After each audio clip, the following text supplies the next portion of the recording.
Hello, I'm Charlene, and today I'm talking about how none of us go from 0 to 100 in a single leap. What does that mean is I've done over 100 live streams now in the last less than 18 months.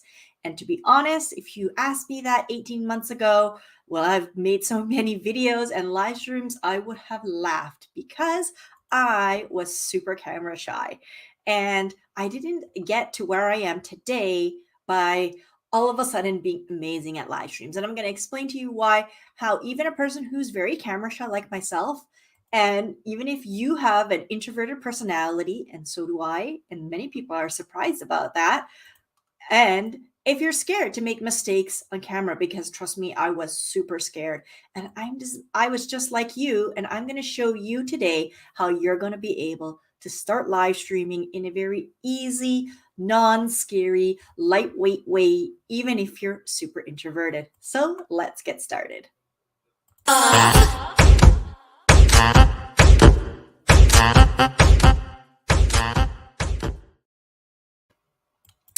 Hello, I am Charlene Tessier, and I'm the founder of Strength in Numbers, and I help you find motivated prospects for your business using a unique combination of LinkedIn and live streaming.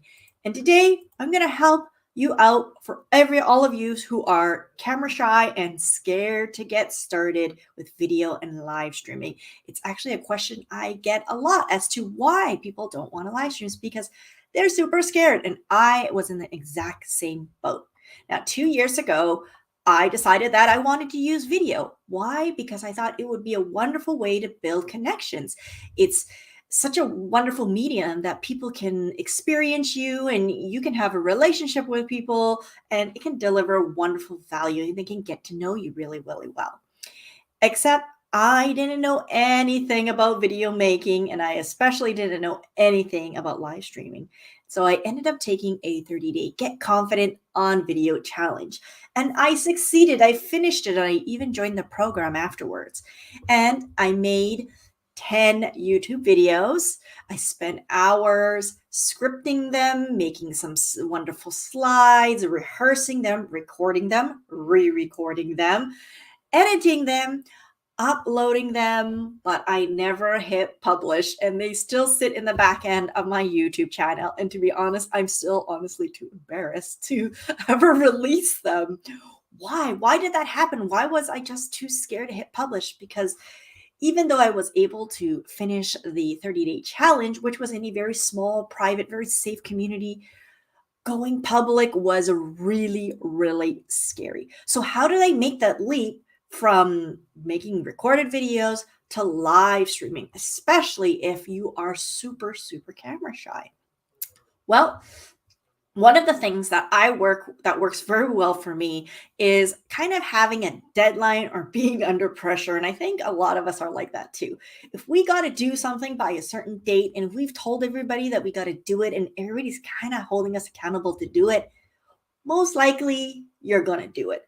And live streaming for me kind of did that, because I had to, not because, but I chose to pre announce that I was going to be live streaming. I even told some friends that I was going to be doing a live stream. That made me accountable. I had to show up whether I was scared or not or ready. I had to just do it. And even though you're scared, by having that kind of accountability to be there, you got to go live, you got to present, you got to kind of prep and be ready. We're more likely to do it and more likely to have to hit that go live button. The other thing that was really great for me, by not having to deal with all the administration of kind of creating these perfect videos on YouTube, we can feel very much like, whoa, I am kind of the underdog. My stuff doesn't look that great. I mean, look, my stuff's very basic. I don't have these cut scenes and music and smooth transitions and this confidence that people have on video. I just felt like, whoa, the bar is so high. And so for me, being live, people kind of knew that there could be errors. I could mess it up. And that's okay. That's me. It's live. And so it actually took off the pressure of the perfectionism, because they would get what they get live. Of course, I would prepare. I highly recommend that in many of my other videos, but in the end, it wasn't too tough.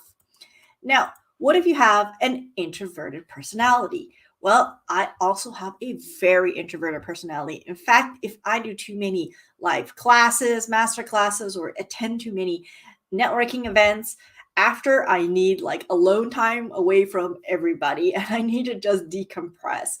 But even if you're introverted, I found it was actually kind of easier than doing Zoom, because Zoom, you have this feeling when the camera's on, especially all these people are kind of staring at you, and it feels a little bit scary and awkward.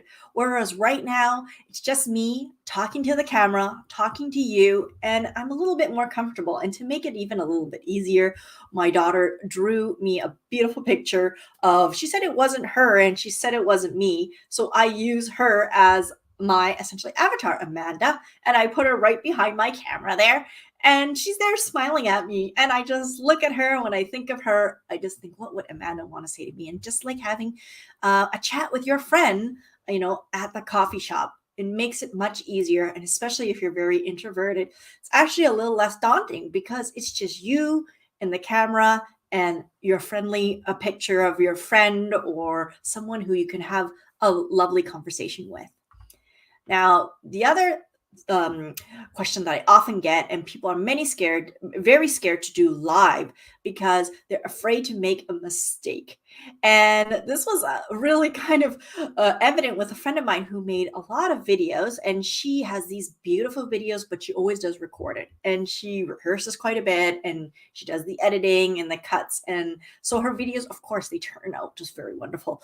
And when she came on to my show, and I told her that, hey, we're actually just doing one take, it's live, and that's it. She was actually freaked out because she wanted the comfort of not worrying about, oh, if I make a mistake, I'm just going to edit that out. I said, I don't do any edits. It's just live. I'm sorry. You're just going to have to be you.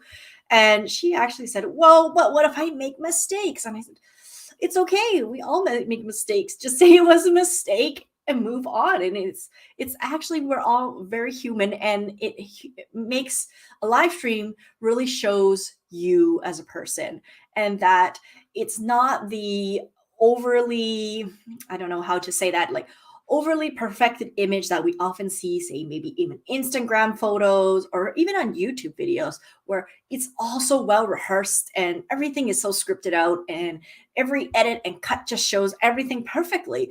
And we're not like that. And in live streams, people are very forgiving that you could sometimes stumble on your words. I stumble all the time and gonna make mistakes and forget things, and that's okay. So how are you going to be able to get started then if it's all okay to do it and it's not too hard? Well, what the way I actually ended up starting out with live stream is I actually had a little bit added accountability, and that is I invited a guest to my live stream every week. And because I knew someone else is going to show up, I really had to prepare, of course. So I had a list of questions I always asked, and I had to be there because I knew they were going to be there, and I had to be there for my show. But it made it a lot easier because I just was going to have a chat with a friend that I actually was a very good friend of mine. And every week I just had a chat, and it was the easiest way for me to get started. It actually really boosted my confidence because people enjoyed it. Their audience enjoyed it. I delivered value, and it was super lightweight because I didn't need to actually plan and try to remember like content like I'm doing for today. When I do solo live streams, it's a little bit tougher, to be honest, a solo live stream. But if you are afraid and you want to make it easy and you want to just get started, even just have a friend come on with you every week. The same friend. You don't need to find a new guest every week. And have a set of questions, and maybe each week you change that set of questions. You don't need 10 questions. You can start with 3 questions. You can even do random question generator. You can make it really lightweight and easy, but I recommend just getting started. Talk to your friend, deliver value to your audience, and most importantly, show up week after week on the same day and the same time. And you'll be surprised at how much confidence you can gain in live streaming in a very short amount of time. It's all just practice in the end, just like any other skill. And If you are thinking about using live stream on LinkedIn or trying to grow your audience on LinkedIn or even attract those ideal clients to you on LinkedIn, then I would like to invite you to join me in my free and very private community where we talk about all things LinkedIn and live streaming, and we can help you get you started on your journey. And I am going to just throw up really quick. Here we go. I will drop that link down. Oh, sorry. Actually, I'm not going to drop it down below. I'm going to just actually put it up above this time. So it's going to be up above. And if you're interested in joining a free community and getting started with live streaming, and even if you're scared, introverted, or you're going to make mistakes, it's going to be okay. So until then, I'll see you next time.